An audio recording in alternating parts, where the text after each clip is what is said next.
안녕하세요. 오늘 영상에서는 세계 3위 경제대국이 어떻게 30년이라는 시간을 잃어버렸는지를 단순한 경제 분석이 아닌 하나의 이야기로 풀어보려고 합니다. 우리가 알고 있는 일본은 한때 세계를 압도했던 경제 강국이었습니다.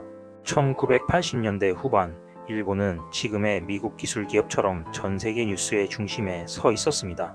도쿄 땅값이 미국 전체보다 비싸다는 말이 돌았고, 일본 기업들은 뉴욕의 랜드마크를 통째로 사들이며 세계를 놀라게 했습니다.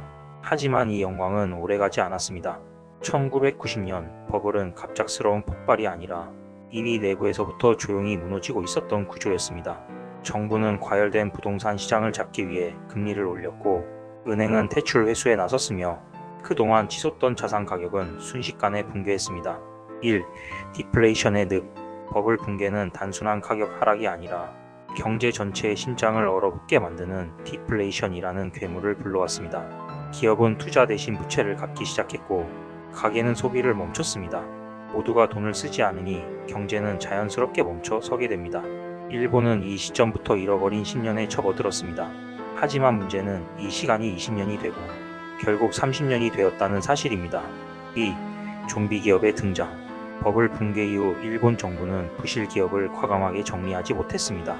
은행들은 손실이 두려워 죽어가는 기업에게 계속 대출을 이어갔습니다. 이른바 좀비 기업입니다. 혁신은 사라지고 경쟁력은 급속히 약해졌습니다. 신규 기업이 성장해야 할 자리는 이미 쓰러진 기업들이 차지하고 있었고, 경제는 점점 더 활력을 잃어갔습니다. 3. 인구 구조의 붕괴. 여기에 세계에서 가장 빠른 속도로 진행된 고령화가 기름을 부었습니다. 젊은 노동력은 줄고 연금과 복지 부담은 늘어나고 경제는 다시 한번 숨을 막기 시작했습니다. 국가의 성장 인지는 결국 사람에서 나오는데, 일본은 이 가장 중요한 기반이 빠르게 약해지고 있었습니다. 4. 보수적 기업 문화. 버블 붕괴 이후 일본 기업들은 활발한 투자보다 안정을 선택했습니다. 종신고용 문화는 직원에게 안정감을 줬지만 반대로 기업에는 변화의 속도를 늦추는 족쇄가 되었습니다. 세계가 IT 혁신으로 탈바꿈하는 동안 일본은 여전히 제조업 황금기에 머물러 있었습니다. 이 격차가 미래의 경쟁력을 더욱 약화시켰습니다. 5. 일본은 회복 중일까?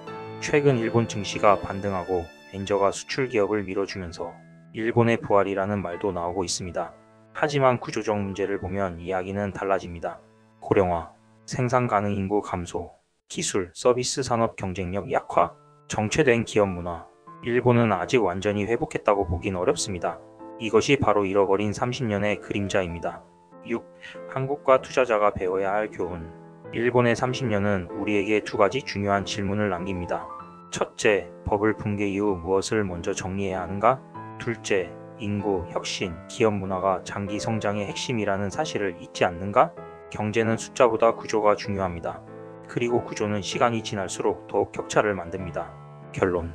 일본의 잃어버린 30년은 단순한 과거의 사건이 아니라 지금도 현재형으로 이어지고 있는 경제적 교훈입니다. 한 나라가 이렇게 오래 침체할 수 있을까? 그 질문의 답을 일본은 현실로 보여줬습니다. 그리고 중요한 건 우리는 같은 길을 걸을 필요는 없다는 것입니다.